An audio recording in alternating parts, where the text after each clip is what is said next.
Hello YouTube and welcome back to the channel outside the target demographic. Today I'm going to be showing you a little bit more of what we've done with our garden setup, and hopefully it will be of assistance to those of you either with an existing garden or looking to put one in. So let's get started. As I said, we just put this garden in a week ago, and it was 4 hours of labor, which wasn't even that bad for a 1700 square foot plot. Quite sizable. What we'll need to do is possibly, we do have deer over there, and I know because I put bullets in them and put them in my freezer. So we know they're on the property. I don't know that we've ever had them inside the garden, but you'll recall from the previous video, right here to there was the original size of the garden.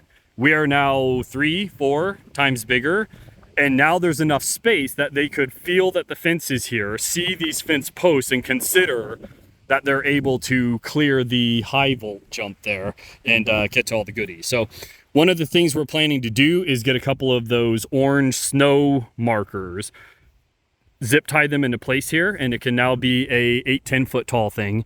And above the chicken wire, more so designed to keep dogs out, raccoons out, squirrels out, rabbits out, stuff like that, we can put thin fishing line.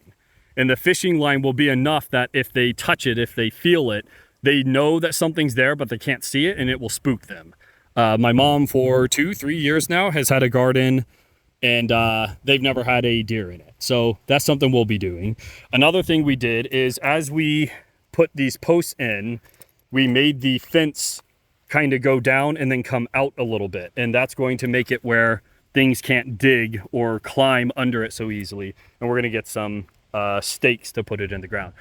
But what I really wanted to show you today is all the green.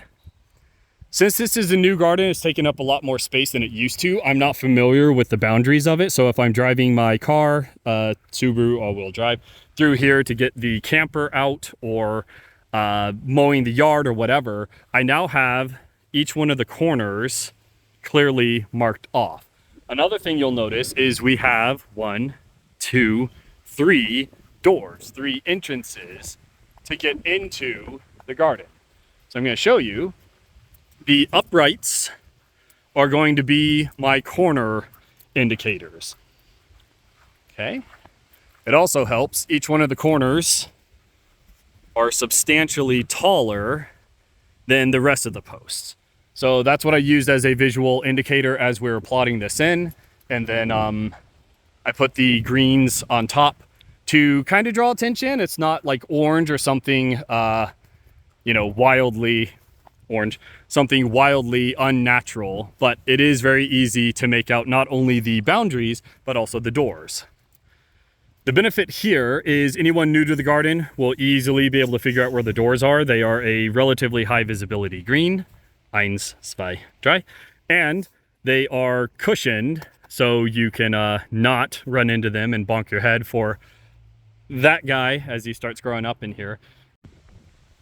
As I'm explaining to you that we have a entranceway there that the boy found and an entranceway up north, we also have the south entrance, much larger than the rest of them. This we found again for free on Facebook Marketplace, already. Might need a little bit of reinforcing, but the idea here is give yourself a large entrance for getting wheelbarrows through, driving your car into to collect stuff up. Eventually we may, since this is bigger than the house, get a actual yard tractor, something that we can rototill, something that we can what is that, brush hog with, stuff like that. So by having this very large door facing the south, for what that's worth, this allows us the option of getting not only ourselves but big wagons through, wheelbarrows through, collecting the stuff, moving already ready plants, not having to carry them through a narrow, that's maybe a 3 foot wide, 4 foot wide door, probably a 3 foot. So by allowing yourself a much larger entrance, you can make it a much more reinforced door and allow yourself access for getting stuff in and getting stuff out. And the third thing is you can tell the condition of your door. This one I know should be in line with the fence, not at a 90-degree angle, so I know that this door is open. The house is all the way on the other side of these trees, literally a 1/16 of a mile away, so it's a bit of a haul To have to walk down here every night to confirm if we did or didn't leave the gates open is a bit of a pain. So by having a high visibility indicator here, I know that that is open, and I know that that is closed, right?